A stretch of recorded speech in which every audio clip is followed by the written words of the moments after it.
Olá, cá estamos nós para mais uma edição do nosso programa Construir. Como sabe, é sempre um prazer poder contar convosco. Não é? É uma grande alegria saber que vocês estão aí do outro lado acompanhando o nosso programa. Para hoje trazemos mais um desafio. O tema de hoje é rede técnica de uma construção, ou seja, as redes técnicas, não é, que existem em uma construção. E como podemos assim também vos fazer compreender, as redes técnicas podem ser compreendidas como as veias ou artérias de um edifício que fornecem todos os meios necessários para o seu funcionamento, agora está correto, não é? Este é um conceito assim que eu procurei criar para tentar fazer entender como é que ela funciona, não é? Mas para podermos saber exatamente qual é o conceito técnico, como ela funciona, não é? O princípio de funcionamento, nós convidamos o nosso arquiteto Gerson Cardoso. Seja bem-vindo ao nosso programa Construir. Muito obrigado. Muito obrigado. Desde já agradecemos o convite formulado. Não, é sempre um prazer poder receber Okay. um arquiteto como o Gerson, não é? Olha, reparou como é que eu criei o conceito das redes técnicas, não é? Não foge daquilo que é a essência. Né? É só para fazer entender mais ou menos como é que a importância, não é? Exatamente. O funcionamento dele. Mas num conceito técnico, arquiteto, Okay. como é que podemos definir as redes técnicas em construção civil? Em construção civil existem diferentes tipos de rede, mas em termos geral a definição para a rede técnica é entendida como um artefato que se cria para garantir o bom funcionamento de qualquer edificação. Para dar um pequeno exemplo, é como o nosso corpo humano.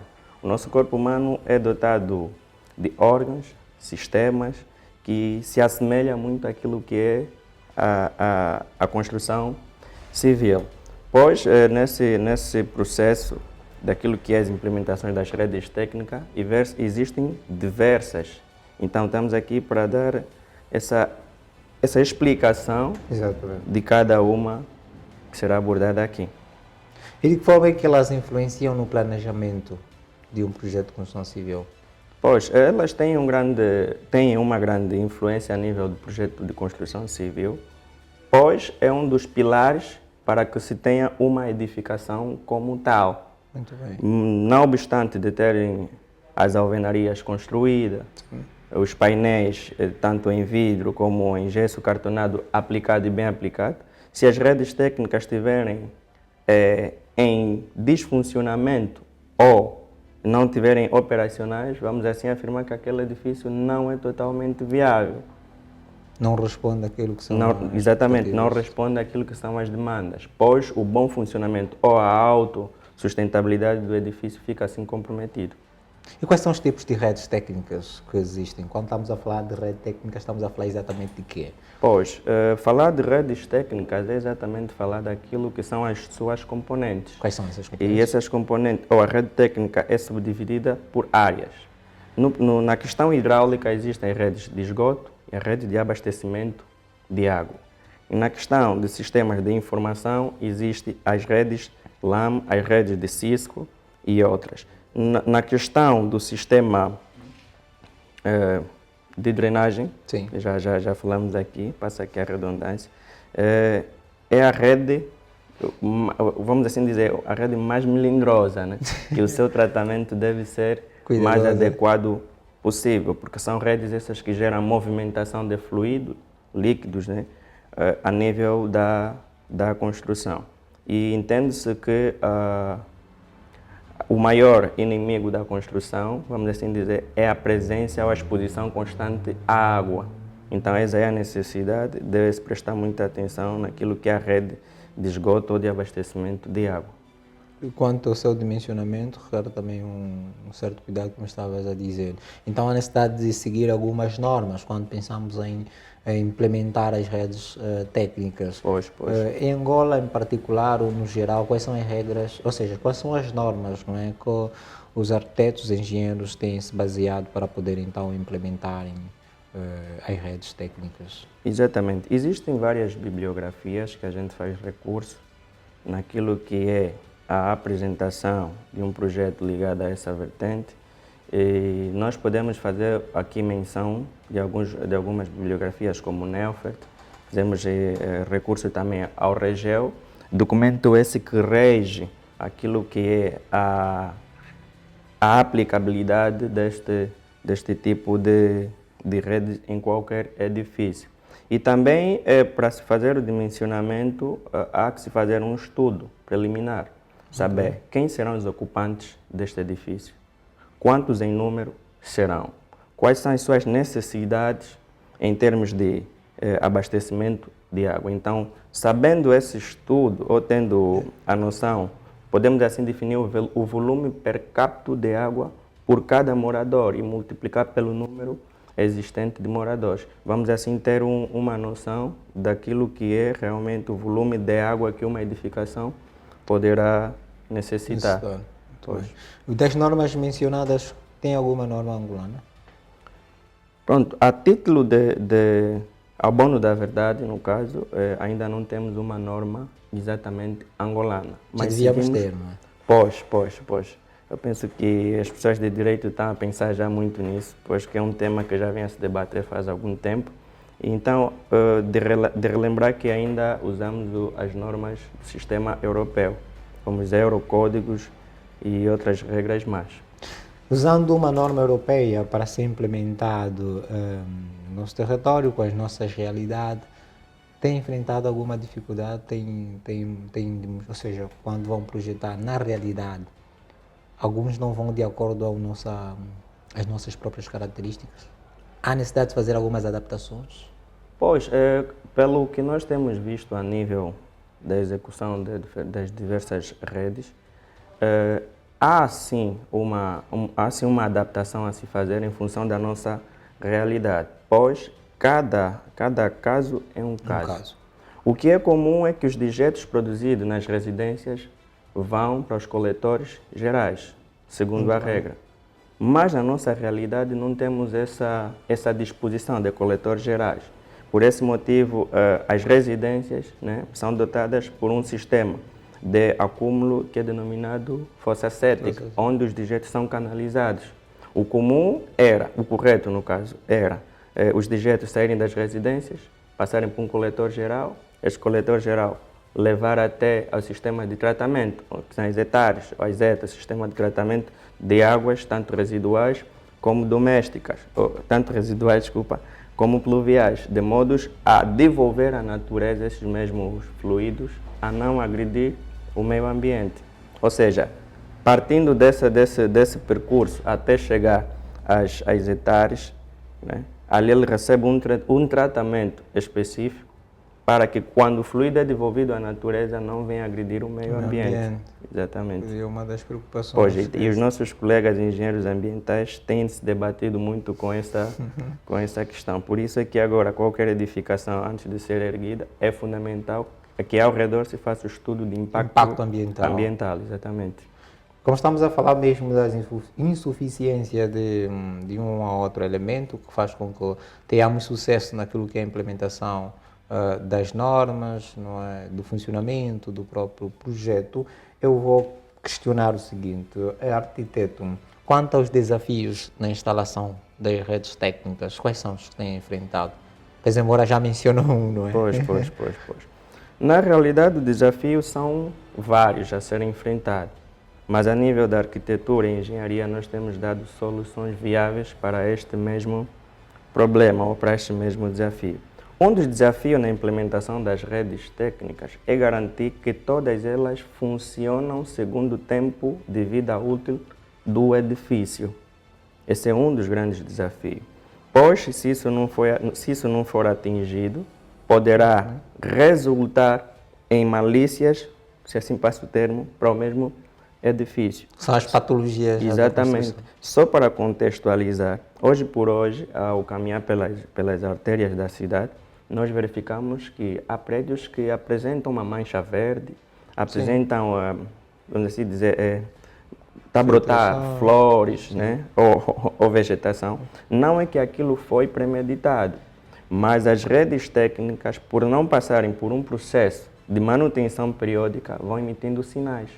um dos maiores sinais que as redes, vamos assim falar daquela rede que é uma das mais melindrosas, as redes do sistema hidráulico, tanto de abastecimento de água, tanto como o do sistema de esgoto.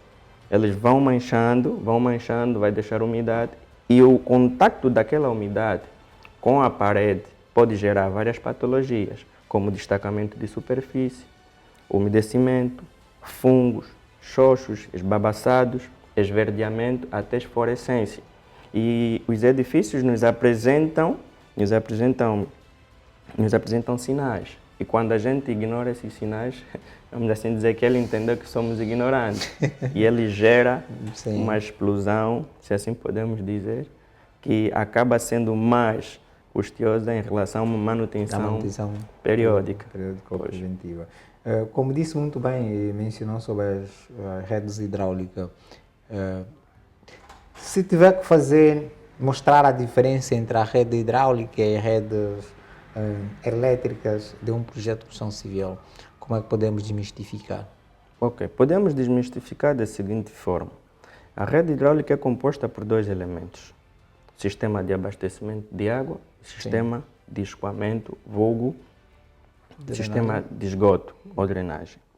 Este sistema é responsável pela coleta de todos os dejetos, tanto domésticos ou residuais domésticos, em volta e dentro do edifício, e canalizá-los de forma segura até um ponto específico. Sim, as forças que já estavam a mencionar para a nossa realidade. Exato, para a nossa realidade. E estas mesmas redes são compostas por vários elementos.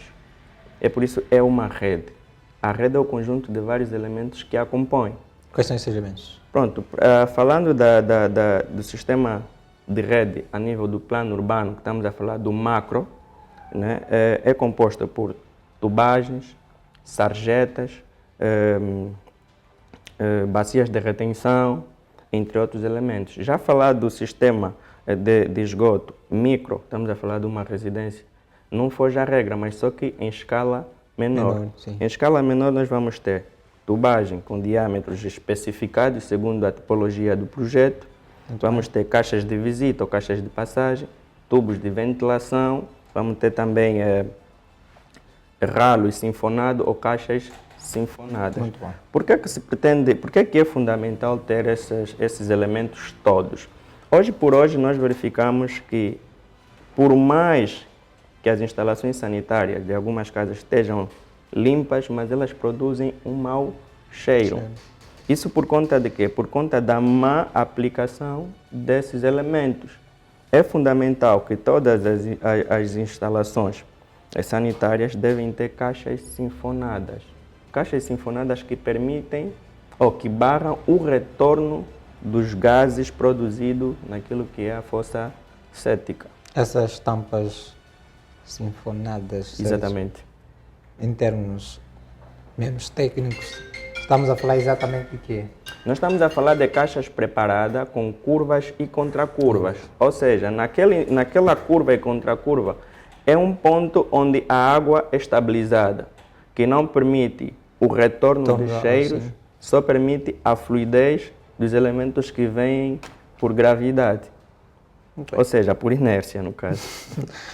E a outra rede que estamos a fazer a diferença é a rede elétrica? A rede elétrica. Pronto, existe uma diferença entre esquema elétrico e uma rede elétrica. O que é um esquema elétrico? A nível macro, né, a nível da urbe, rede elétrica é um sistema composto que tem a capacidade de produzir energia elétrica e fornecer aos seus consumidores. Agora, um esquema elétrico é uma componente base para se desenvolver um projeto elétrico para uma determinada residência. Pois que um projeto de arquitetura é interveniente em vários técnicos, o arquiteto começa por elaborar um esquema elétrico e passa assim então ao engenheiro eletrotécnico ou eletromecânico para desenvolver na íntegra o sistema, a rede elétrica para aquele determinado edifício. O que o arquiteto projeta é o esquema elétrico. Mas não é completo.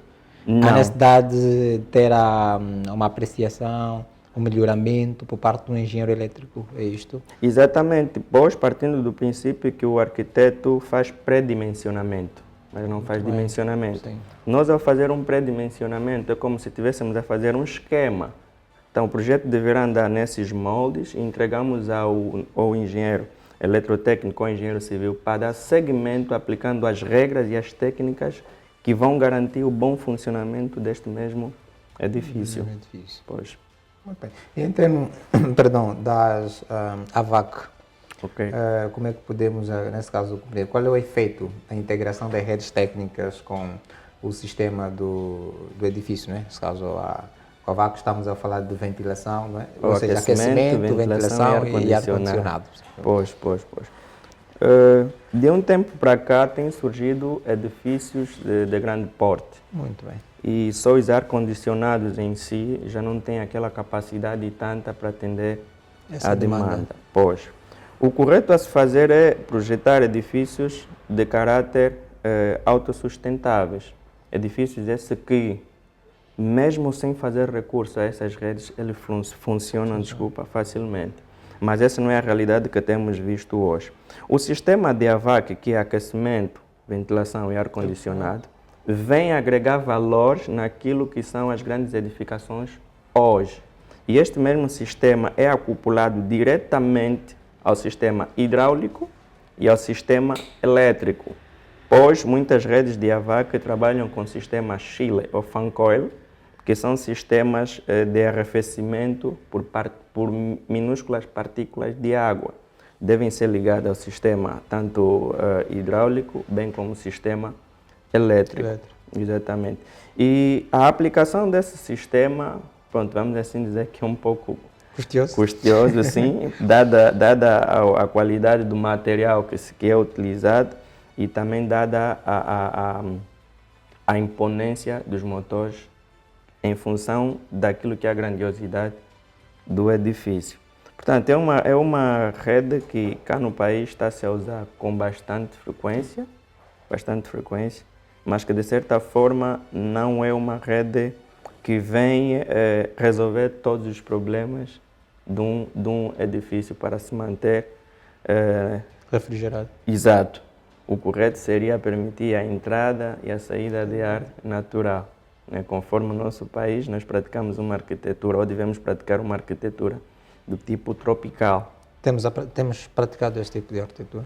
Pronto, temos praticado esse tipo de arquitetura, mas não com muita frequência. Hoje, o que é que falta para que nós possamos então praticar com muita frequência? Portanto, hoje nós vimos a importação de ideias ocidentais para a nossa realidade, esquecendo-se de que aqui no país nós temos grandes exemplos daquilo que foi a arquitetura tropical. Só para fazer menção, temos o antigo edifício da Rádio Nacional, temos a escola Angola,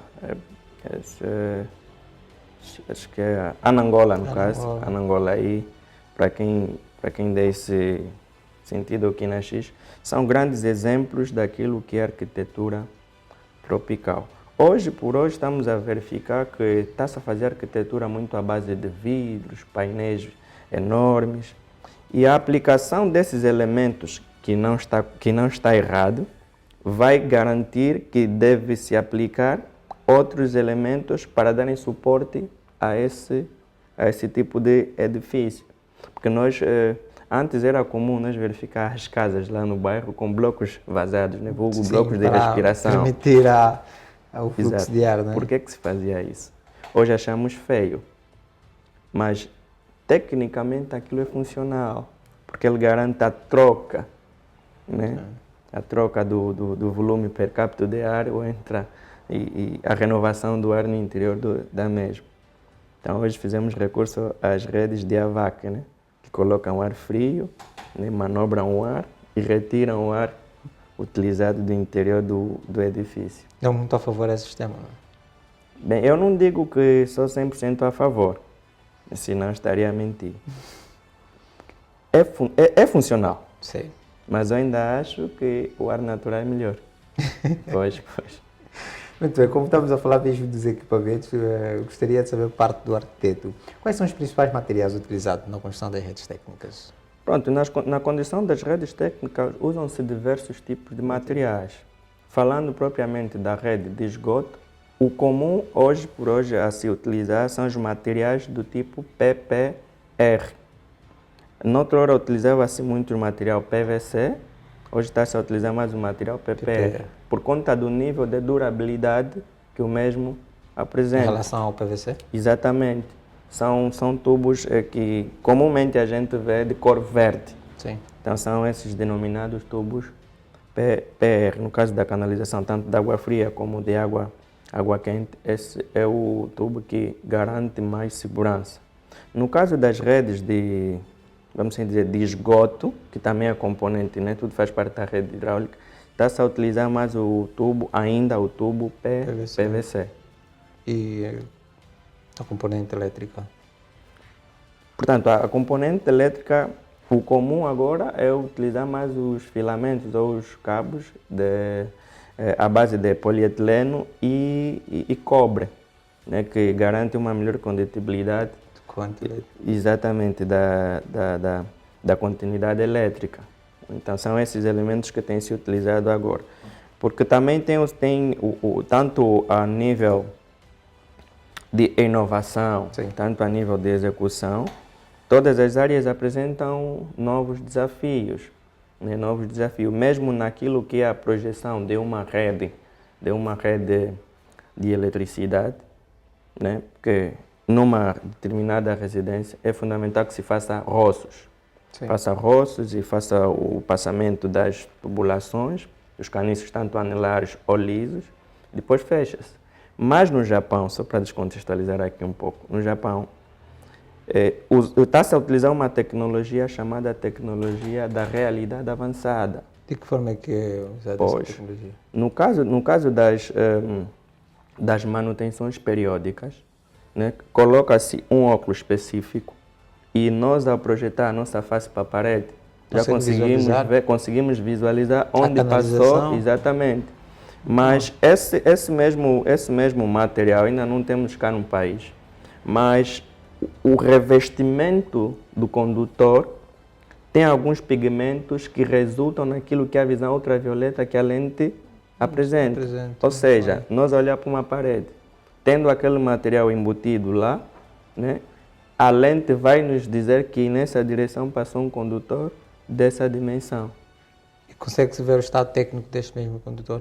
Pronto, no estado técnico, não na totalidade, mas aquilo é mais para identificar onde passou a canalização. Porque temos tido vários problemas a nível de execução das redes. Por exemplo, estamos a fazer uma rede do sistema hidráulico, nós a fazer a escavação, vimos que antes de nós já havia passado uma outra rede. E às vezes acabamos por destruir, não é? Acabamos por destruir, que não é bom.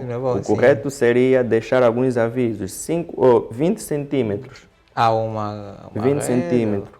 Há uma camada de areia, vulgo de bumbo, e depois há uma faixa a indicar que ali embaixo há uma rede do tamanho X, da especificação X. Só para fazer menção aqui, estamos a dirigir uma obra num dos condomínios aqui em Luanda e nos deparamos com essa realidade.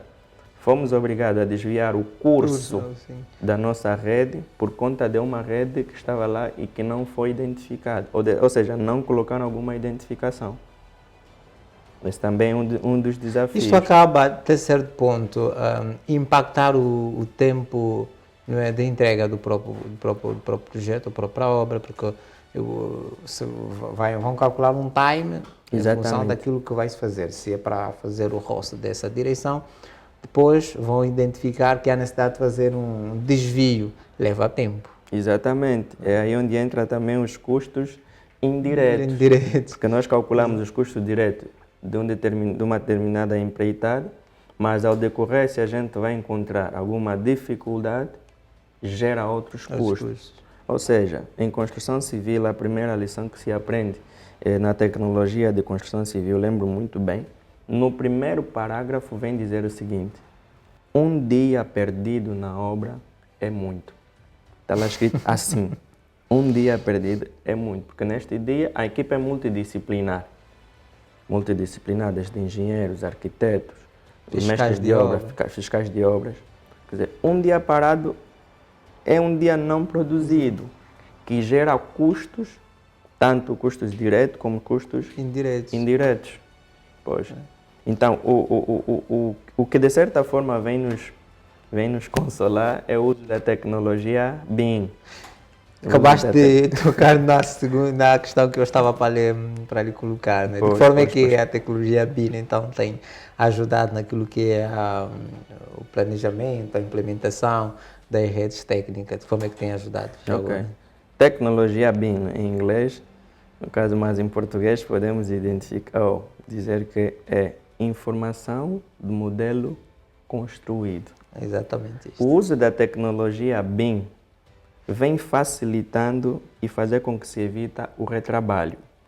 O arquiteto faz a planta ou o projeto em si, com esse mesmo ficheiro produzido com a tecnologia BIM, ela dá para os diferentes técnicos e vão trabalhar em simultâneo, porém em computadores diferentes, mas em simultâneo no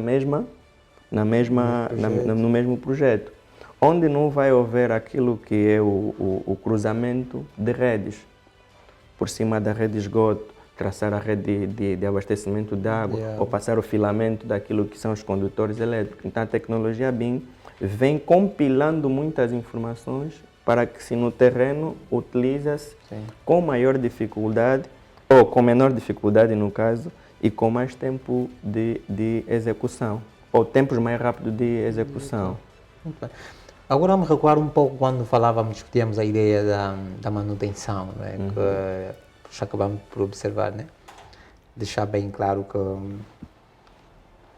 a ausência da manutenção vai nos causar muitos custos, muitas patologias. Né? Vai criar patologias e essas patologias geram, com certeza, custos.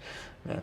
Quais são as práticas mais adequadas, quais são as melhores práticas que devia se ter em conta no que concerne à manutenção das redes técnicas? Ok, vou só fazer menção aqui a uma passagem que um engenheiro renomado aqui no país diz, que é o nosso engenheiro Antônio Venâncio. Ele diz que não se fiscaliza uma obra, mas fiscaliza-se empreitadas de cada obra. Só para fazer entender. Vamos dizer que o fiscal de obra chegou um mês depois na obra, que já é errado. Por exemplo, hipoteticamente, chegou um mês e ele encontrou que já se encheu uma placa ou duas placas. Mas aquilo não foi feito exatamente conforme devia ser, conforme diz a regra, a técnica. Ele veio naquele sentido, aquilo já está tudo avançado, ele veio para fiscalizar a obra, que não é correto. Ele tinha que fiscalizar cada empreitada da obra. Cada etapa. Cada etapa da obra. Então, as melhores práticas a serem aplicadas é a manutenção periódica. Existem duas manutenções: a manutenção periódica e a manutenção de reparação. Só chega essa manutenção de reparação quando a manutenção periódica falhou. Então, devemos aplicar a manutenção periódica para não chegar à manutenção de reparação. Então, as melhores práticas é a manutenção periódica, porque todo material, todo edifício tem um tempo de vida útil. Sim. Mas esse tempo de vida útil poderá ser reduzido ou prolongado em função das intervenções que cada técnico vai fazer naquilo que é o bem fazer. Ou seja, o técnico canalizador, de tempo em tempo, ele deve vir avaliar a continuidade do estado técnico daquilo que é a canalização do edifício. Da mesma forma, o técnico de eletricidade tem de vir fazer aquilo, a avaliação periódica. Começa por uma avaliação. Se tudo estiver bem, ok. Se não estiver bem, então vai por uma intervenção. Se mesmo na intervenção não estiver bem, então podemos partir por uma substituição. Mas o correto é não negligenciar a manutenção periódica. Por que é que tem se negligenciado? Porque as provas estão aí, temos visto. Exatamente. Temos visto. Não podemos tapar o sol com a peneira. Edifícios muito novos já apresentam grandes dificuldades. Saiu a notícia do Quilamba, não sei se é verdade, não é? Que o tempo de vida, afinal, é é bem limitado, pronto, mas não é o caso. Um outro dia vamos aqui discutir, Vamos abordar sobre o tema as patologias nas construções. Vamos ter que, se calhar, encher a nossa mesa cheia de técnicos, vamos discutir essa. Farei questão de estar presente nesse tema. Pronto, já está estendido aí o convite ao arquiteto Gerson Cardoso. Pois. Sim, mas é muito custoso a manutenção. Não, a manutenção periódica não é muito custosa. A manutenção de reparação aí sim é custosa. Muitas das vezes isso é negligenciado por conta de quem dirige. Por conta de quem dirige, eu estou a dizer, não estou a querer aqui abrir alas, né? Mas eu estou a falar de edifícios, por exemplo, a nossa própria casa. Hoje vimos que o teto apresentou uma fissura. Não, isso é só uma fissura, isso deixa. É como que na parede, primeiro vem fissuras, ou vem fendas, fissuras. Quer dizer, a apresentar esses elementos, a parede em si está a emitir alertas. Está a emitir alerta. Se chegar ao ponto das rachaduras, já é um estado quase que irreversível. Que pode-se dar o caso de que vamos fazer a demolição e a reconstrução das alvenarias. Quando poderíamos muito bem, na manutenção periódica, estancar aquela fissura, aquela fenda, que ainda não é uma rachadura. Então, é muito, vamos assim dizer, as coisas têm andado no deixa andar. Tem andado muito no deixa andar. Os próprios gestores é que têm feito vista grossa, não é? Exatamente, afirmo categoricamente. Tem. Mas vamos fazer fé que situações do género não têm que estar a acontecer, porque depois vai exigir, não é, a disponibilização, disponibilizar verbas avultadas para poder dar soluções daquilo que já são os problemas muito graves que eles vão apresentar. Né? Mas vamos falar de dimensionamento. Como é que as redes técnicas são dimensionadas, sobretudo as de água potável? Pronto, conforme já fizemos menção no princípio, tudo parte de um estudo preliminar. Por exemplo, saber quantas famílias irão ocupar esse imóvel, quais são as suas faixas etárias, no caso. Isso, de certa forma, o volume de água é calculado em função disso, a quantidade que a gente vai beber, a quantidade que a gente vai tratar da higiene, a quantidade que a gente vai usar para a higiene geral da casa. Então, o volume per capita de cada cidadão é que vai gerar a quantidade do volume de água acrescentado. Porém, é acrescentado um coeficiente de perca. Por exemplo, está estimado que o coeficiente de perda de água para cada cidadão adulto ou desperdício é de 15 litros por dia, em condições normais, nas zonas que corre água fluidamente. Então, é levado em conta também este elemento do coeficiente das perdas. Então, faz um somatório e é apresentado então como a taxa de água para aquela residência. Então, são estudos muito a fundo, né, ligados propriamente à engenharia hidráulica. Né? Então, os nossos engenheiros hidráulicos têm mais argumentos sobre este ponto. Pois nós, os arquitetos, fazemos o pré-dimensionamento e os engenheiros fazem o dimensionamento na íntegra. Nós temos que convidar aqui um engenheiro hidráulico para podermos saber exatamente como é que é calculado né, o consumo de um único indivíduo. Né? Exato. A ideia do nosso técnico, Tony, acho que o consumo dele é excessivo. É só uma provocação, eu gosto de provocar o Tony. Mas pronto. E nesse caso, no componente de esgoto sanitário, não é? É mesmo, o procedimento é o mesmo quando pensamos em dimensionamento? Sim, o procedimento é quase semelhante. O elétrico também, não é? Exatamente. Vamos o elétrico não é levado em consideração por pessoa? Não. É a utilização do espaço. Quanto de material vai se ter nesse espaço? Quanto de eletrônico vai se utilizar nesse espaço? Tem os cálculos da tomada também. Exatamente. Por isso é que existe a diferença entre diferentes filamentos, diferentes cabos. Se for para alimentar uma máquina, obviamente a cabelagem deve ser maior. Se for para atender um circuito de iluminação, a cabelagem é menor. Isso tudo é dimensionamento. Tomada também. Exatamente. Todo o sistema elétrico é dimensionado. É dimensionado. Mas o engenheiro não mergulha naquilo que são os cálculos de iluminação, de cálculo de tomada, noutra hora já se falava dos 25 VA por metros quadrados no cálculo de tomada. O engenheiro a fazer o esquema não aprofunda, ou seja, não usa esses cálculos para dimensionar quantas tomadas vai ter numa sala, quantas tomadas vai ter no quarto, tendo em conta a área, exatamente, né, do exatamente. espaço. Faz esses cálculos? Ou? Sim, temos feito cálculos do género, isso em função daquilo que a gente projeta e daquilo que são os materiais a serem utilizados. Por exemplo, temos que ter a ficha técnica de cada material a ser utilizado para definir a amperagem ou a voltagem para aquela mesma máquina. E isso tudo vai se repercutir na quantidade e qualidade de disjuntores que vamos ter no quadro elétrico. Para montar o sistema de proteção. E os principais componentes de uma rede de esgoto, quais são?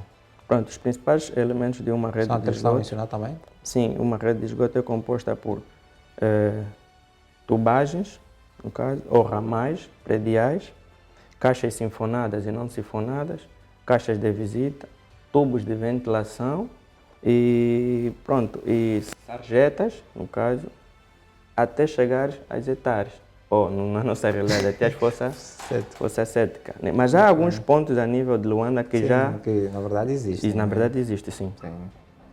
E os critérios outra coisa que eu gosto muito, que eu até fiz um apontamento, pronto, perdemos aí. Como é que vamos projetar a instalação de uma rede de drenagem pluvial?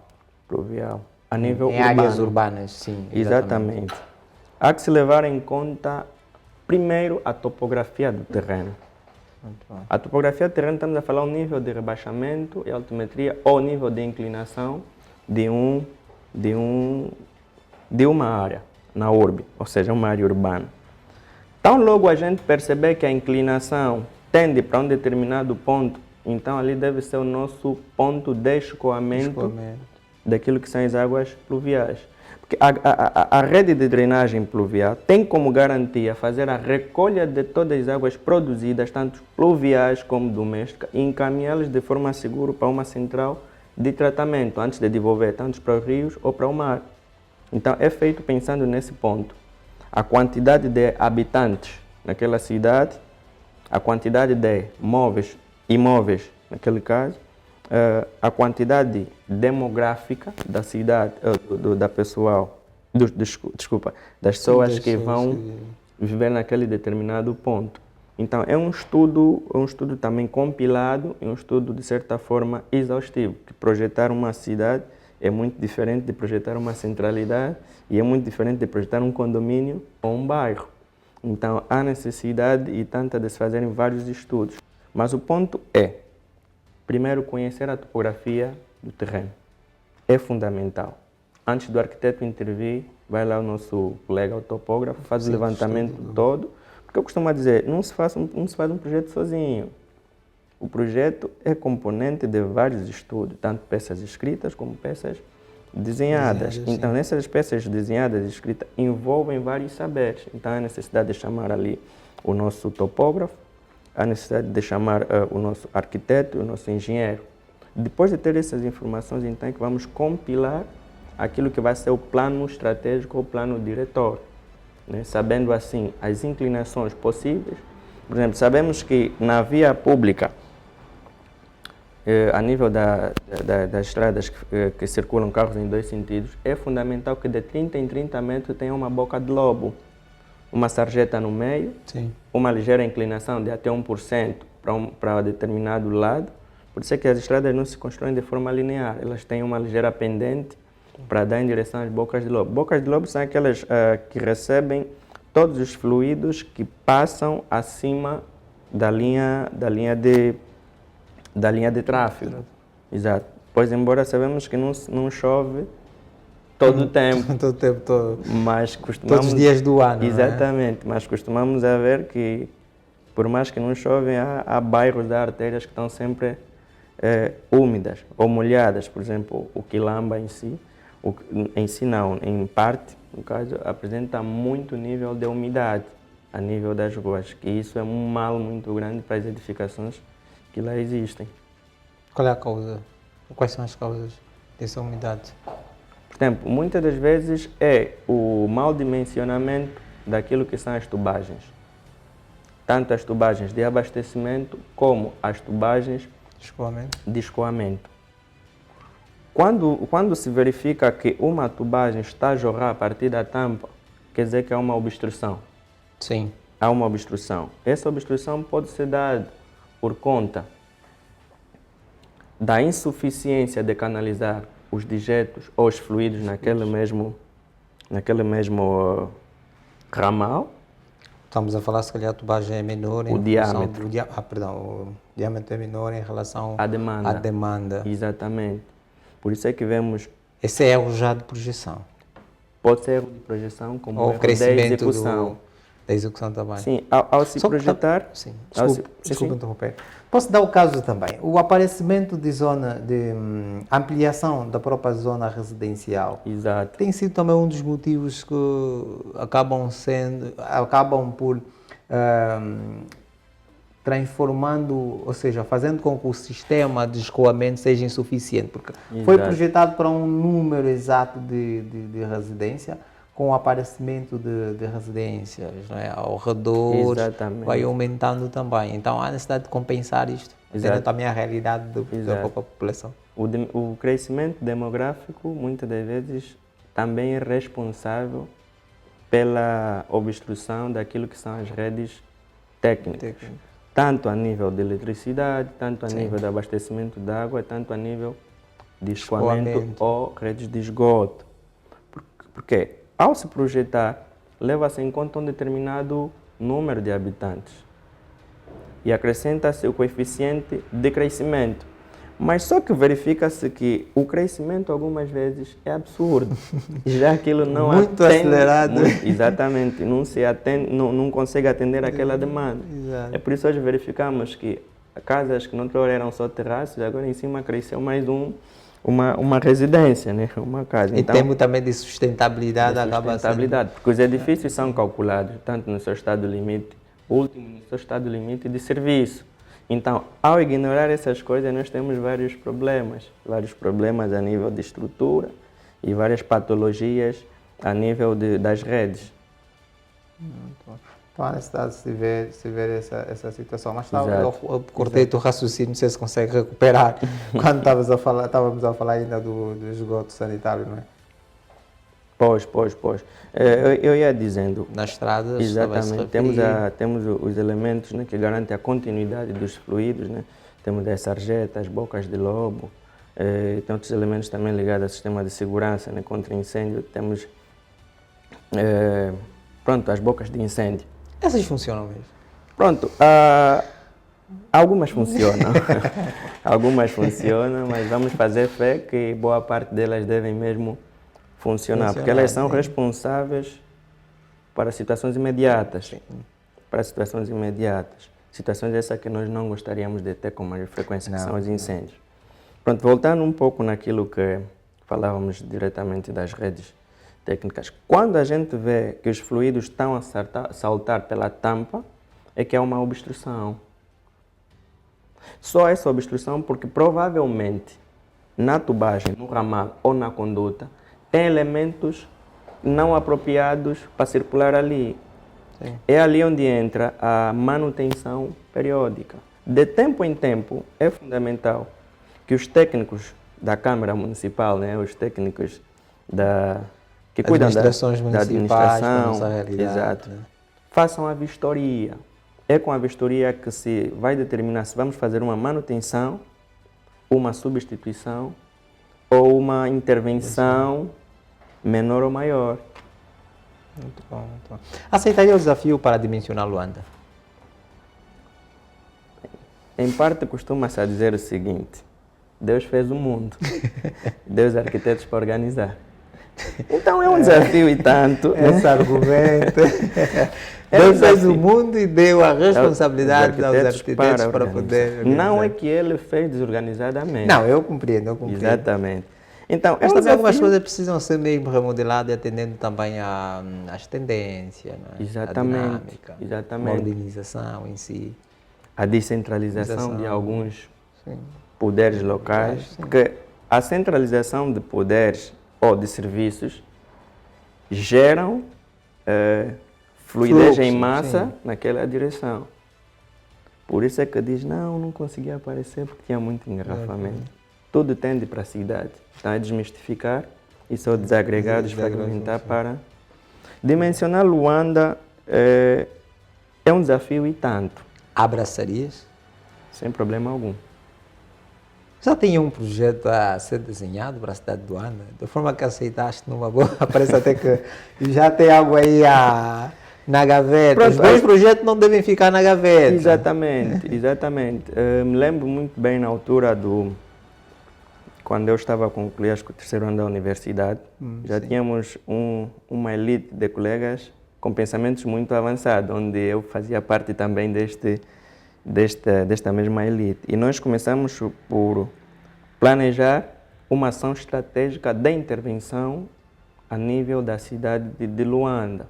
Começamos por identificar quais são os maiores déficits, o que é que a cidade precisa, o que é que tem de excesso. Então, partindo do princípio que há necessidade de repensar Luanda. Repensar Luanda, estamos a repensar em tirar determinados serviços e colocar noutras zonas, porque Luanda não é só na Baixa. Então há necessidade de repensar. Repensar Luanda é pensar nessas todas características. Há sim um projeto, né? Há sim um projeto, mas a nível acadêmico, né? de pensar Luanda. O tema do projeto é repensar Luanda. Então nesse mesmo projeto apresentamos soluções, né? Aquilo que são as obstruções das vias que temos tido hoje, para que haja um melhor fluxo e uma melhor circulação a nível da urbe. Muito bem. Eu costumo dizer o seguinte, os problemas sociais devem ser debatidos em academias. Exatamente. É de lá onde tem que sair as soluções. Exatamente. Exatamente. Quando a gente não leva os problemas sociais para essa academia, não estamos a fazer nada. Porque os pensadores saem de lá. Exatamente. Eu ainda acho que deve-se passar a levar lá. Portanto, o projeto, mais que seja acadêmico, é acadêmico, sim, mas para dar soluções reais. Exatamente, exatamente. A engenharia também, a terceiro ponto, eu também digo que, pronto, é minha opinião, as engenharias servem para dar resposta aos problemas sociais. Isso é só acrescentar um ponto, sim. Respostas imediatas. Imediatas, sim. Só para descontextualizar aqui um pouco, vamos dizer que na Chicala houve demolições. Aquela população não precisa ficar ao ar lento. O arquiteto faz um projeto a nível de intervenção, faz um projeto a nível de realojamento. O engenheiro vem para executar com a maior rapidez e eficácia possível. Sim. Então, o engenheiro é o homem dotado para dar soluções imediatas aos problemas sociais. Obviamente não faz sozinho, para intervir numa sociedade tem que ter a companhia dos nossos sociólogos, antropólogos, arquitetos e outros estudiosos, né? Profissionais da área ligada ao ambiente. Exatamente. Se vemos a situação da Covid, o hospital que estava a ser encaminhado lá na zona econômica. Exato. Penso, pronto, não acompanhei, não estou a falar aqui com tanta propriedade, mas eu acredito que foi construído em tempo recorde, né? Em tempo recorde. O mesmo aconteceu na China. Da China eu posso dizer, porque eu acompanhei aquele noticiário que construíram com a tecnologia que estávamos a falar nos bastidores. Né? Além da BIM, a estrutura metálica. O sistema de construção metálica. Exato. É um dos temas que também devemos trazer aqui. Também, porque é uma tendência. Tem uma tendência, de facto, é mais rápido, é mais célere o processo. Exato. Mas vamos voltar àquilo que são as redes técnicas, que é o nosso assunto de hoje. Não é? A questão que eu vou lhe colocar é ligado ao dimensionamento de redes elétricas em edifícios comerciais. Pois, embora também já falámos aqui, não foge a regra, num edifício residencial com um edifício comercial. A ideia é só ajustar a realidade, das máquinas, sim, a utilização que vai se dar do próprio espaço, mas o dimensionamento é gerado da mesma forma. Porém, sendo um edifício de caráter comercial, o nível de segurança deverá ser maior, né? As indicações, as especificações também devem ser maiores. É fundamental que na rede de sistema de combate contra incêndio, né, devemos ter uma planta que indica, em caso de incêndio, onde é que as pessoas devem se dirigir com maior segurança. Né? Então, é fundamental que se aplique essas técnicas e se pratique essas técnicas de identificação e reforço daquilo que são as seguranças do sistema contra incêndio. Falando em segurança, eu vou lhe colocar uma questão, pronto, que também já estamos quase ao limite do nosso tempo, não é? Como é que vamos garantir a segurança nas instalações de gás? Pronto, o sistema de abastecimento... Como é feito primeiramente esse sistema? Pois, tudo começa também com um dimensionamento. Começa tudo a nível de construção é a base de dimensionamento. Mas como é que é feito esse dimensionamento em termos de redes de gás em edifícios residenciais? Vamos. Pois, com o projeto base, vamos definir pontos. Pontos esses onde vão ser abastecidos com o gás butano, no caso, o gás doméstico. Então, em função disso, vamos ver quantas residências existem. Obviamente, dificilmente acontece uma casa com mais de três cozinhas. Acontece, mas não é o comum. Para quem tem dinheiro é possível. Estamos a falar por uma realidade. Sim, uma mansão pode ter duas. Não? Okay. Para se fazer um projeto de abastecimento de gás, é necessário ter o parecer do Corpo Nacional de Bombeiros. É a partir dali que vamos ter critérios, normativas e conselhos técnicos. Primeiro conselho que se dá, ao construir uma rede técnica, não menos de 10 metros de onde está instalado esse aparelho que recebe diretamente o gás, deve ter um extintor de pó químico. Regra. Tem abastecimento de gás, tem de ter extintor. Segunda regra, o sistema de travamento de gás, abastecimento e travamento, deverá ter duas tomadas, uma interna, outra na central onde é emitida o gás. Para cada edifício, deverá ter uma tomada extra num controlador. Por exemplo, há casos de que famílias vão se ausentar durante algum tempo, comunicam à portaria ou à gerência do edifício, vamos nos ausentar. Então, a partir daquela central de reconhecimento, é trancado o abastecimento de gás até aquele edifício. Tanto é que os residentes podem fazer o tranco na sua residência, mas também aqui deve ter uma tomada de retenção. Uma questão de segurança, não é? Exatamente, isto também é regra. Mas como é que é calculado? Existe um cálculo próprio para dimensionar a quantidade de gás?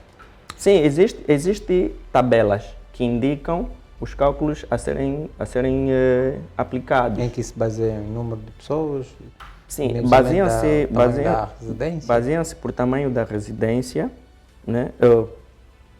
Não muito pelo tamanho da residência. Influenciar. Exato, não muito pelo tamanho da residência, mas o volume per capita daquilo que a máquina suporta em termos de gás.